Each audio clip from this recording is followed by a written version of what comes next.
Selamat datang di Erwin Tametompo Channel. Salam dari kami di Talaut, Tapal Batas Utara NKRI. Berikut ini 3 jenderal TNI yang pernah permalukan Jenderal Besar Soeharto.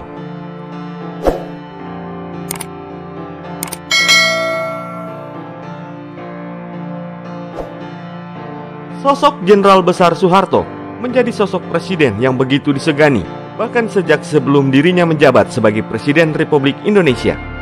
Tetapi, ternyata masih ada cerita-cerita yang tidak terduga di balik sosok Presiden nomor 2 di Indonesia itu. Pak Harto pernah dibuat malu oleh 3 orang jenderal TNI.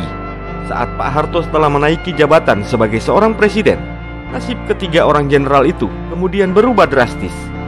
3 orang jenderal TNI yang pernah permalukan Soeharto akhirnya kehilangan kegemilangannya setelah Pak Harto berkuasa. Bahkan satu di antara mereka menjadi korban penculikan keji pada peristiwa G30S PKI. Satu jenderal yang pernah permalukan Soeharto ada dalam peristiwa berdarah bersejarah di Indonesia, yakni G30S PKI. 1. Jenderal Ahmad Yani.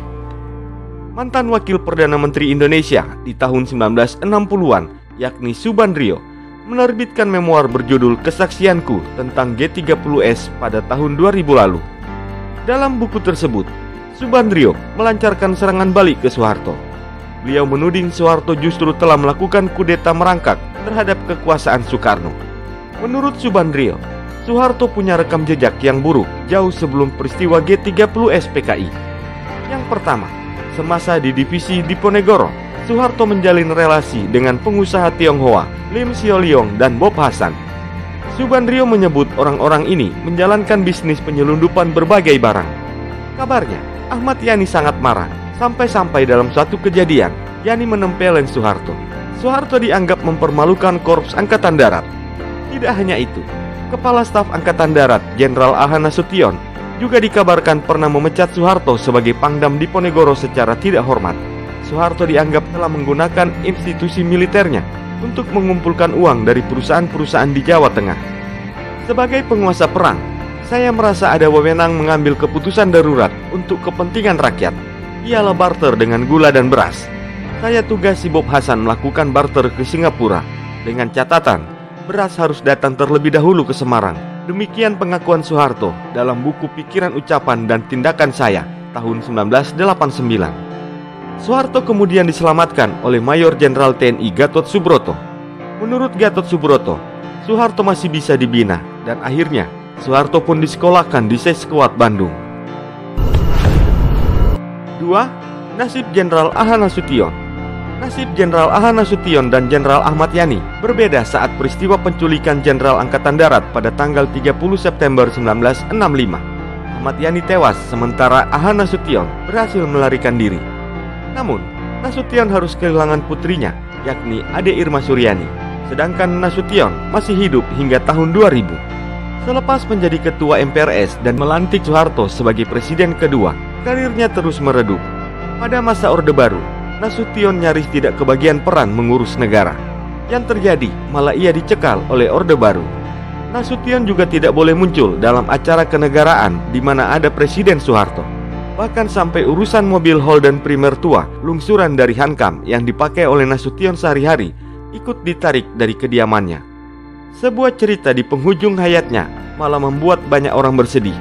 Kabarnya, Nasution tidak mewariskan kekayaan materi pada keluarganya, kecuali kekayaan pengalaman perjuangan dan idealisme. Rumahnya di Jalan Teguh Umar, Jakarta tampak kusam dan tak pernah direnovasi. Berstatus jenderal tapi mengalami kesulitan air bersih sehari-hari di rumahnya. Kabarnya, ada yang memutuskan aliran air pam ke rumahnya. Dan untuk memenuhi kebutuhan air sehari-hari, Nasution terpaksa membuat sumur di belakang rumah. Dan sumur itu masih ada sampai sekarang. 3. Kolonel Kawilarang. Dalam sejarah dunia militer Indonesia, sosok Alex Eivor Kawilarang merupakan nama yang tidak asing lagi dikenal. Pria kelahiran Batavia tanggal 23 Februari 1920 ini pernah menempeleng Presiden kedua Republik Indonesia, Soeharto. Penempelengan tersebut terjadi ketika Kawilarang menjabat sebagai Panglima selaku atasan dari Letkol Soeharto. Sekitar tahun 1950-an, sebagai Panglima Wirabuana, Alex Kawilarang melaporkan kepada Presiden Soekarno bahwa keadaan di Makassar sudah aman. Namun Soekarno justru menyodorkan radiogram yang baru saja diterimanya yang melaporkan bahwa pasukan Kenil Belanda sudah menduduki Makassar. Brigade Mataram, pasukan yang seharusnya mempertahankan kota Makassar saat itu, juga dilaporkan telah mundur ke lapangan udara Mandai. Mendengar radiogram tersebut, Kawilarang marah besar dan segera kembali ke Makassar. Setibanya di lapangan udara Mandai, dia pun langsung memarahi komandan Brigade Mataram, yakni Letkol Suharto, sambil menempelengnya. Itulah dia, 3 jenderal TNI yang pernah permalukan Jenderal Besar Soeharto. Semoga tayangan ini bermanfaat dan dapat menambah wawasanmu ya guys. Sampai jumpa di tayangan kami selanjutnya.